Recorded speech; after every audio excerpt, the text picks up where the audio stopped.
Hello मैं YouTube family, कैसे हैं आप लोग। उम्मीद करते हैं बहुत अच्छे होंगे। तो इस कहानी को मैं लेकर आई हूँ, आप पूरा देखिएगा और लाइक सब्सक्राइब शेयर करना मत भूलिएगा। तो चलिए स्टार्ट करते हैं।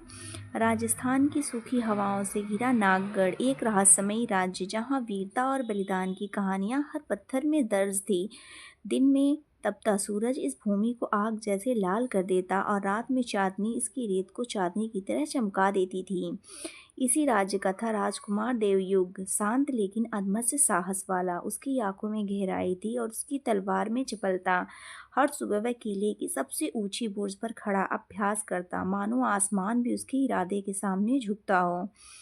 एक शाम दरबार हिला देने वाली खबर आई। दरवाजे पर गिरा एक घायल घुड़सवार, खून से लथपथ टूटती सांसों के साथ। महाराज, नाग से श्रापित वह प्राणी लौट आया है और उसने फिर गांव जला दिया।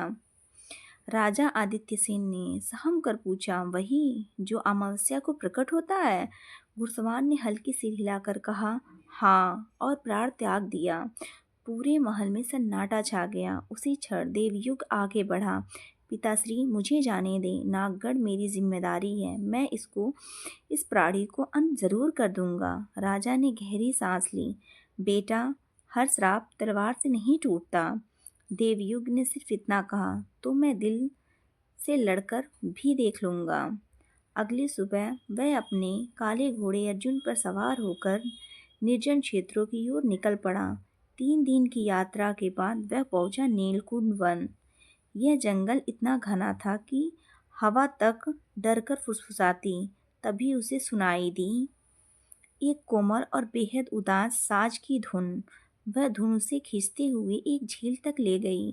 झील पर तैर रही थी एक स्त्री, लंबे नीले वस्त्र, चांद की तरह चमकती त्वचा और आंखों में दुख का महासागर। देवयुग फुसफुसाया, आप कौन हो?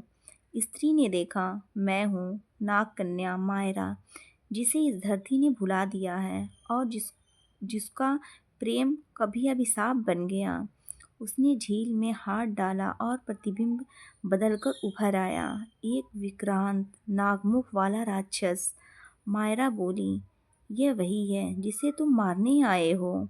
युवराज नीलास, मेरा प्रेम तुमसे पहले वह इंसान था। देवयुग स्तंभ रह गया। मायरा ने बताना शुरू किया। नीलास ने शक्ति के लोभ में नागों से किया वचन तोड़ा। मैंने क्रोध में उसे श्राप दे दिया। अब हर अमावस्या को वह दानव बन जाता है। मैं उसे देख सकती हूँ पर छू नहीं सकती। देवयुग की आंखें नरम हो गईं। क्या उसे मारने से वह मुक्ति मिल जाएगा? मायरा ने कहा, नहीं, उसे मुक्त करेगा तुम्हारा हृदय, निर्दय तलवार नहीं करेगा। अगली रात अमावस्या थी। झील कांपने लगी। अचानक पानी फटा और उसमें से निकला एक विशाल काला नाग, लाल आंखें वाला प्राणी। देवयुग ने तलवार खींची।